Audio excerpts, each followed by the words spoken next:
Good morning students, मैं Rajesh Prasad, director of foundation physics classes Hazaribagh. Online classes में आपका स्वागत है और क्लास शुरू करने से पहले आप सबों को हैप्पी न्यू ईयर, नया साल मंगलमय हो। हालांकि ये अलग बात है कि इधर कुछ दिन हमने वीडियो नहीं डाला, कुछ परेशानी थी मुझे, लेकिन आज से अब ये वीडियो कंटिन्यू आपका जाएगा, है ना। तो इस वीडियो में हम लोग पिछले वीडियो में हम लोगों ने करंट का कुछ 41, 42 तक किया था। तो आज हम लोग जानते हैं 43 से ये सेकेंड वीडियो है इलेक्ट्रिक करंट के ऑब्जेक्टिव का।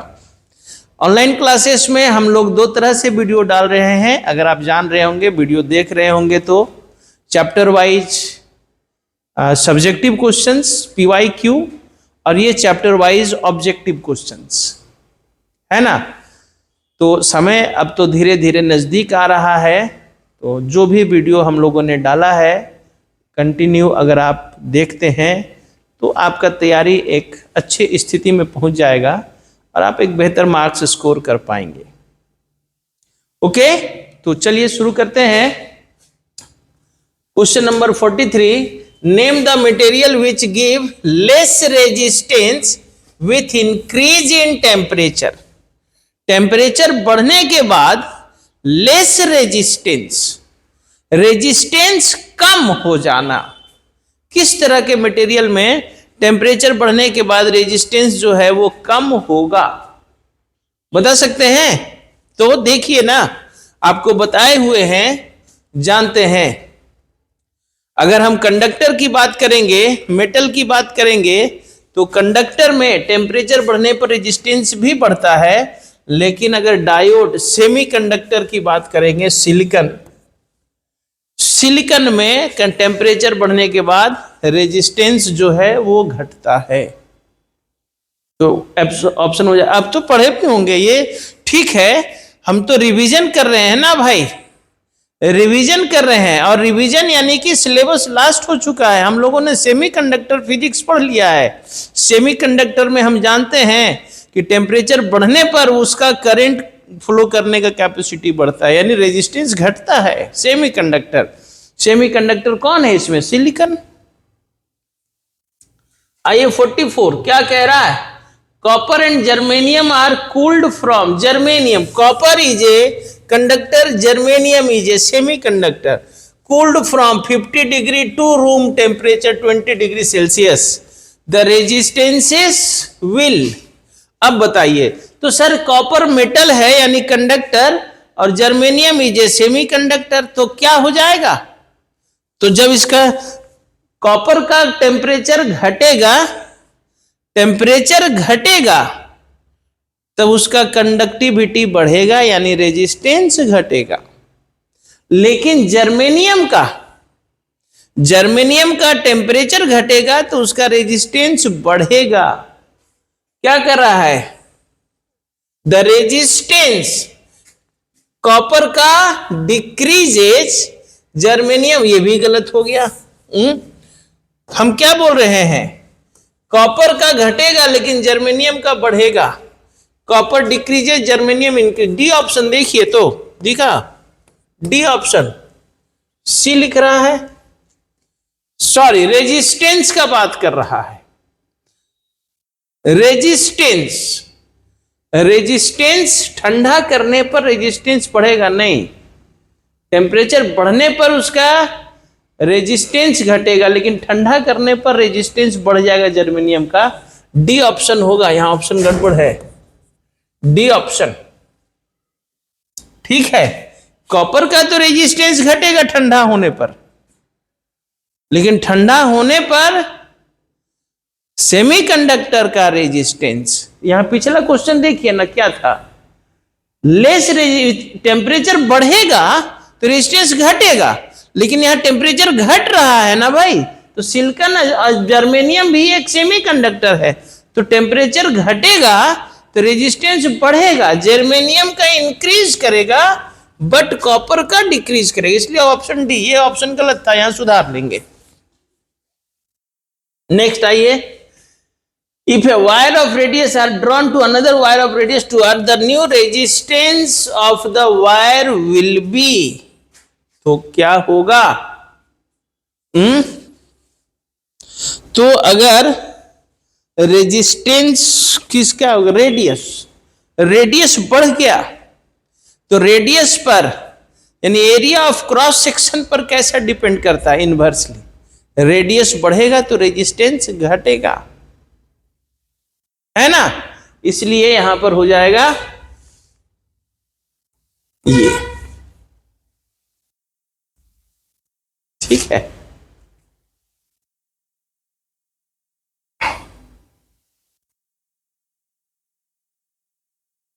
रेडियस बढ़ा ना, अरे रेडियस 2r हुआ, इनवर्सली रेडियस बढ़ा तो रेजिस्टेंस घटेगा, कितना? r/16। अब इसको कैलकुलेट करना होगा, लेंथ वाला में याद कीजिए, रेजिस्टेंस बढ़ेगा, रेडियस बढ़ेगा तो साइज छोटा होगा, लेंथ घटेगा। रेजिस्टेंस ऑफ मरकरी एट, ये याद रखिएगा, मरकरी का रेजिस्टेंस जो होता है ऑलमोस्ट 0 हो जाएगा 4.2 केल्विन में। If a wire of resistance stretch double of its length, एक वायर है जिसका रेजिस्टेंस R है, इसको डबल ऑफ इट्स लेंथ की, देन न्यू रेजिस्टेंस। तो लेंथ का फॉर्मूला है, अगर लेंथ जितना भी बढ़ेगा उसका स्क्वायर टाइम्स, लेंथ को डबल किया गया तो उसका 4 टाइम्स, चूंकि लेंथ पर डायरेक्टली डिपेंड करता है, इसलिए अगर लेंथ बढ़ेगा तो रेजिस्टेंस भी बढ़ेगा। कितना? तो जितना लेंथ बढ़ाएंगे उसका स्क्वायर टाइम्स, यानी 4 टाइम्स। डबल किया गया ना, डबल, तो डबल का स्क्वायर 4 टाइम, देखिए option D. The resistivity of a material of a conductor depends on, resistivity का हालांकि फॉर्मूला होता है रो इक्वल टू RA/L, लेकिन आपको पता होना चाहिए यहां पर रो जो है एक कांस्टेंट है, ना ही रेजिस्टेंस पर, ना ही एरिया पर, ना ही एल पर डिपेंड नहीं करता है, तो डिपेंड करेगा किस पर? मटेरियल पर, ठीक है, मटेरियल पर। The specific resistance of a wire depend, तो स्पेसिफिक रेजिस्टेंस यानी रेजिस्टिविटी का ही दूसरा नाम है स्पेसिफिक रेजिस्टेंस। तो ना ही लेंथ पर, ना ही डायमीटर यानी एरिया पर, ना ही मास पर डिपेंड करेगा, यहां पर भी सिर्फ मटेरियल। सेम क्वेश्चन था, ये नाम बदल गया, रेजिस्टिविटी को कह दिया है specific resistance, same question. Okay, क्या करें? The specific resistance of a conductor increases.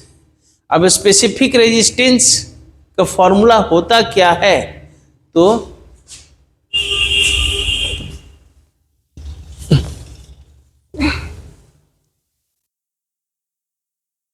Specific resistivity का फॉर्मूला होता है m/ne² टॉ।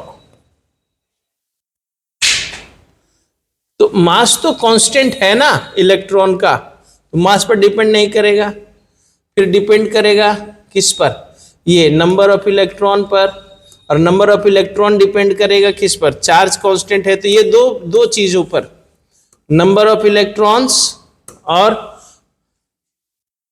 हाँ, और ये दोनों डिपेंड करेगा टेम्परेचर पर।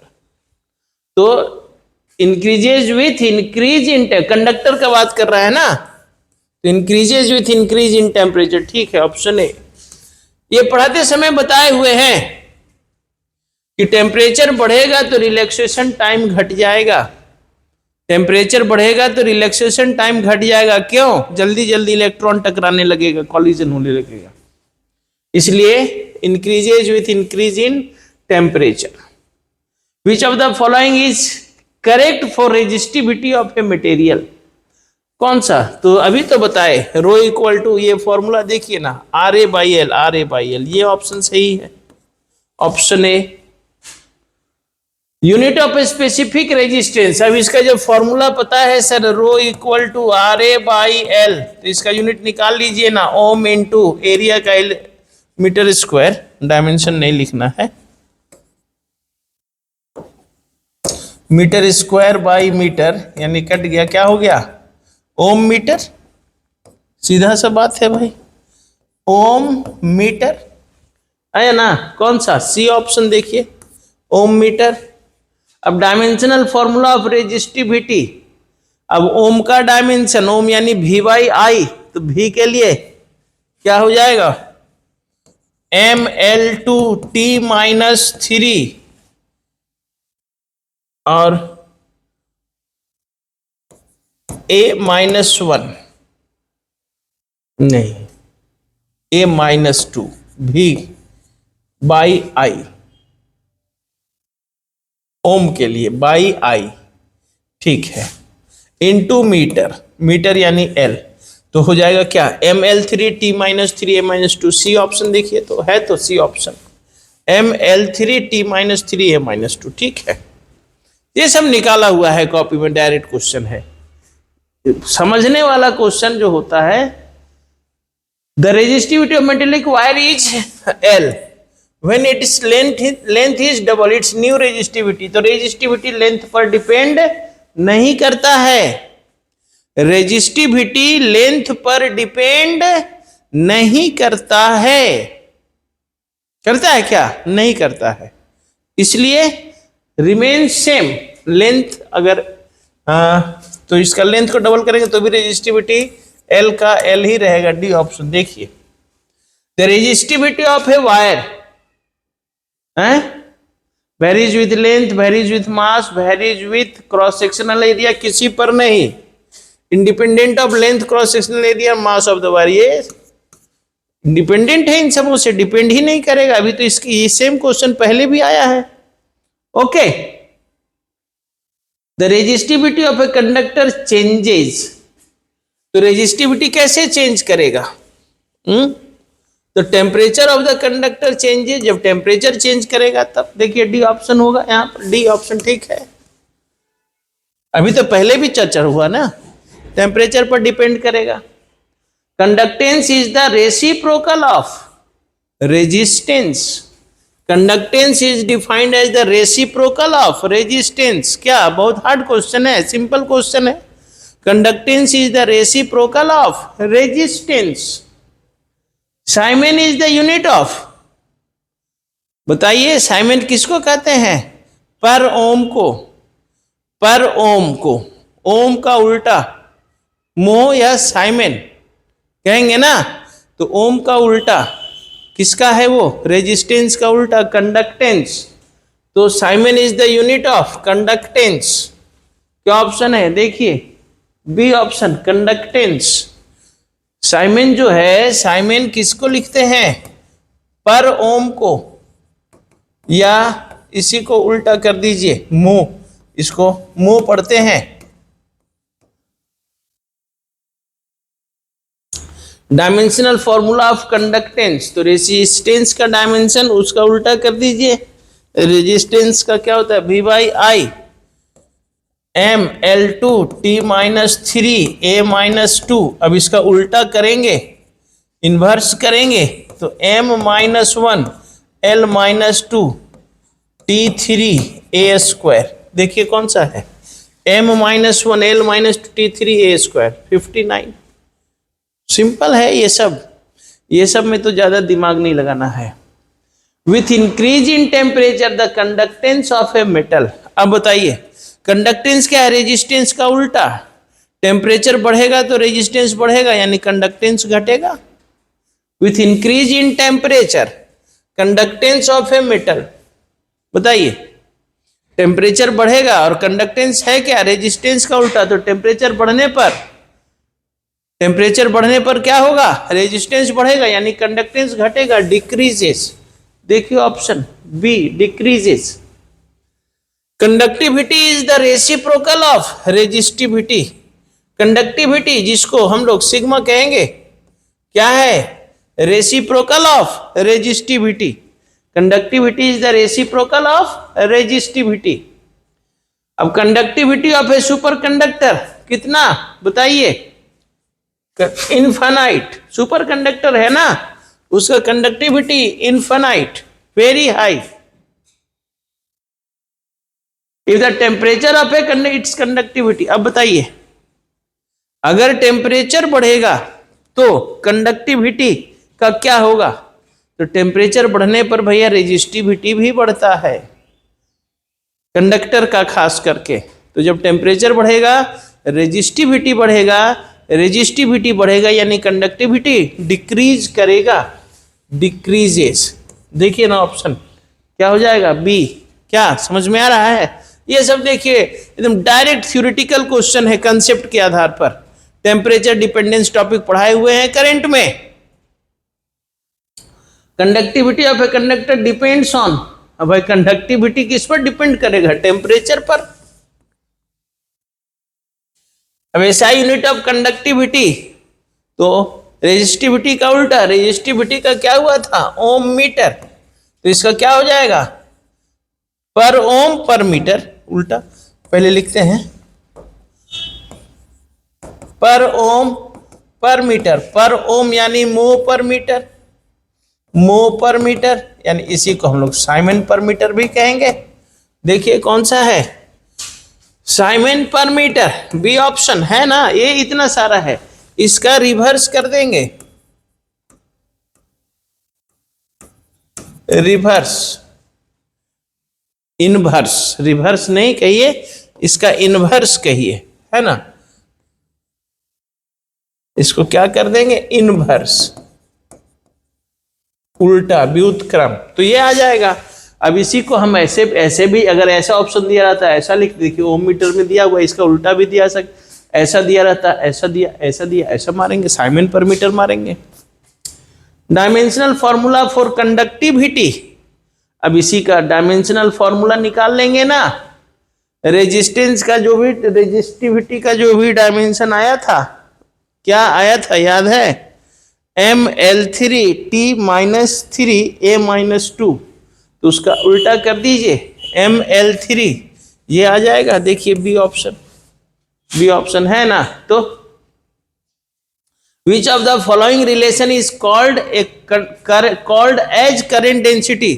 करेंट डेंसिटी मतलब इसको J से दिखाएंगे, J equal to current per unit area, defined as कैसे, current density is defined as current per unit area. देखिए यहाँ आई बाई ए पहला ही ऑप्शन में मिल गया, current per unit area is called current density, I by A. Okay, SI unit of current density क्या होगा, आई के लिए आई बाई ए, आई के लिए एम्पियर, एरिया के लिए metre square, ampere per metre square, ampere per metre square, C option देखिए, ठीक है। Dimensional formula of current density ampere per metre square यानी m0 है, L2T0A, यही तो है सी। अरे इसका क्या हो जाएगा, एम्पियर पर मीटर स्क्वायर, तो m0 L-2T0A, यही ना है भाई, तो यही तो है। यूनिट से निकाल लीजिए ना डायमेंशन। 12 का एग्जाम देने जा रहे हैं, डायमेंशन भी अगर डिटेल से समझाना पड़े तो शर्म की बात है, नहीं, इसलिए डायरेक्ट मत समझिए, मत समझाइए सर, नहीं भी आता फिर भी बोल दीजिए मत समझाइए सर, शर्म की बात है ना, इसलिए। चलिए, for a conductor the relation between current density J, conductivity sigma and electric field E, तो हम लोग डिराइव किए हुए लॉन्ग क्वेश्चन में। सब्जेक्टिव, जब हम सब्जेक्टिव का जो PYQ भेजे उसमें एक इंपॉर्टेंट क्वेश्चन है, J equal to sigma E, it is the relation, कौन सा, ये resistivity J sigma is equal to 1 by rho, तो J equal to E by rho भी लिख सकते हैं, है ना। आइए 71 में क्या हो जाएगा, if n e tau and m represent the electron density charge relaxation time इतना, देन क्या, देन द रेजिस्टिविटी तो बता दिए थे अभी, तो resistivity rho is equal to m by n e square tau, ये फॉर्मूला हम लोगों ने डिराइव किया हुआ है, m बाई एनी स्क्वायर टॉ, यहाँ ई स्क्वायर की जगह में E2 हो गया है, ये relation A।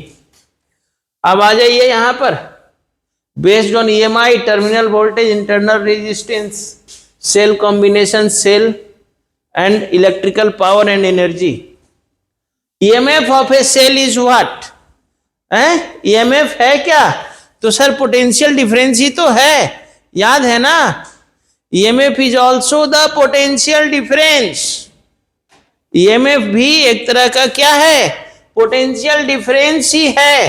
The potential difference between the positive and negative terminal of a cell in a close circuit, ना open circuit. The maximum potential difference between terminals of a cell when no current drawn from the cell, yes this is,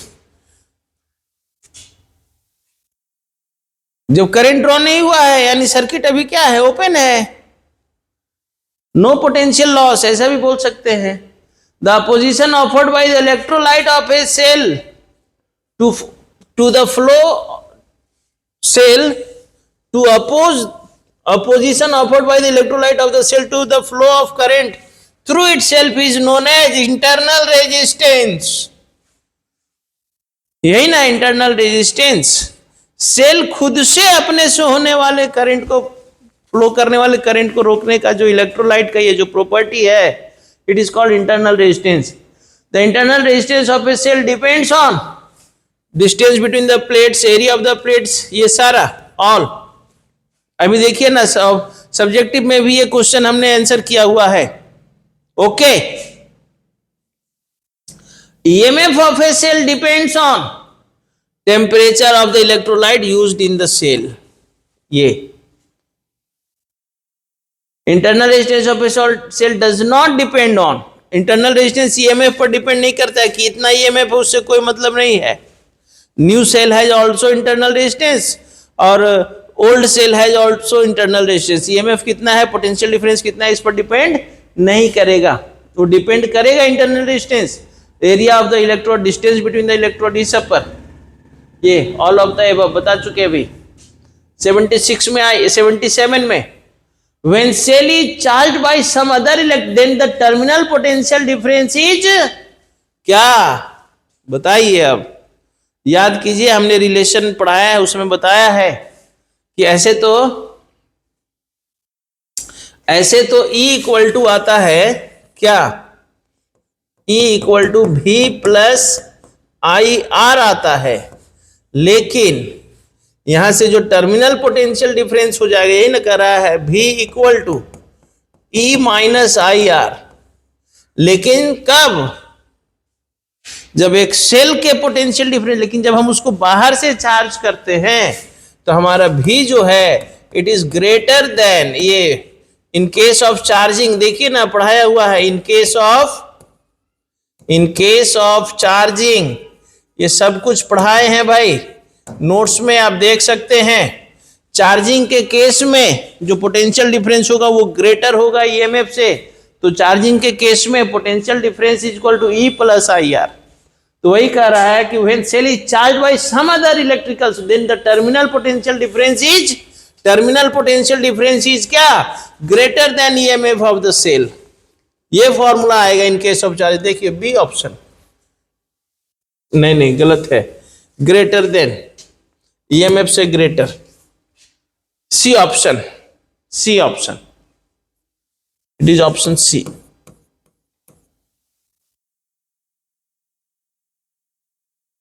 EMF is measured in, EMF क्या है, potential difference ही तो है, तो it is measured इन कैसे, volt भाई, joule पर coulomb को ही क्या कहेंगे, जूल पर कूलम, वोल्ट।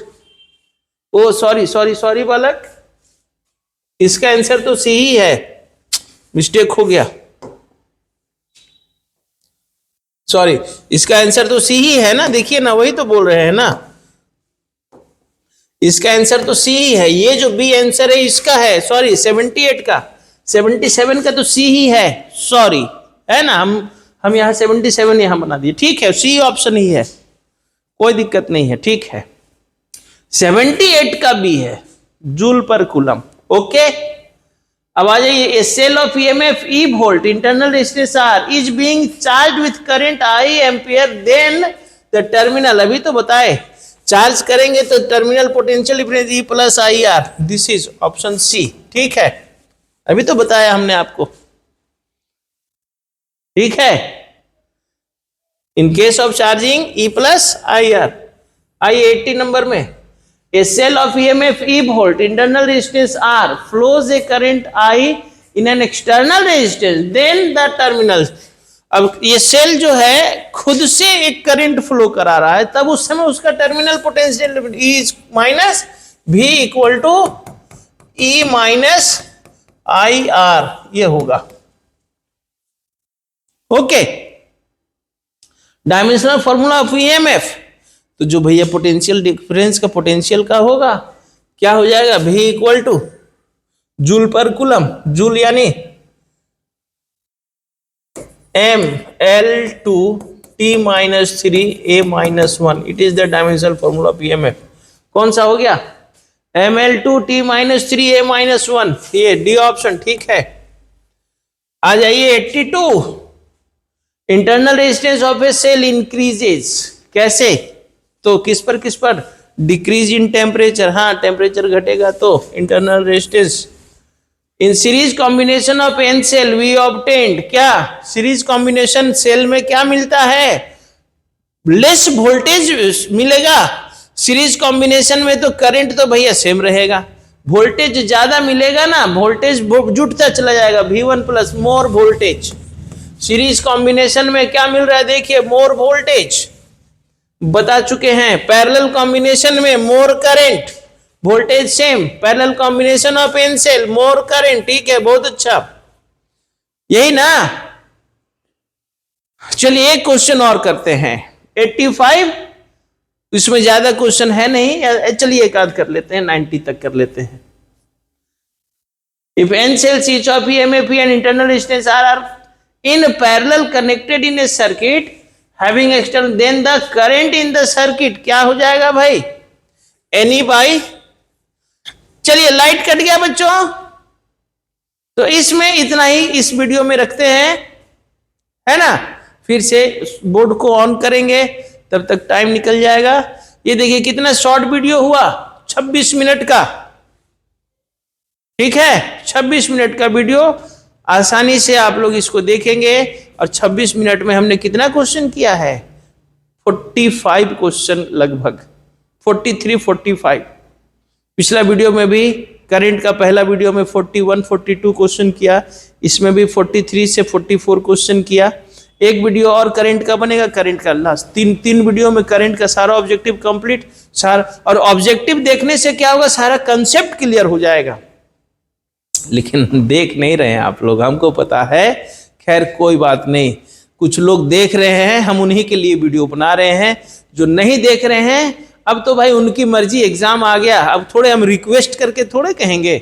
जब हमको जरूरत था हमने रिक्वेस्ट किया कि भाई आप देख ले, वीडियो आप ही के लिए, हमको क्या जरूरत था, हमको जरूरत नहीं था, लेकिन फिर भी हमने आपके लिए रिक्वेस्ट किया कि आप भाई देखिए, ताकि आपका तैयारी बेहतर हो सके। उसके बाद भी नहीं देखेंगे तो अब समय अब आप पर डिपेंड है, एग्जाम आपको देना है, वीडियो आपको देखना है कि नहीं देखना है, ये आप डिसाइड कीजिए। Okay, bye.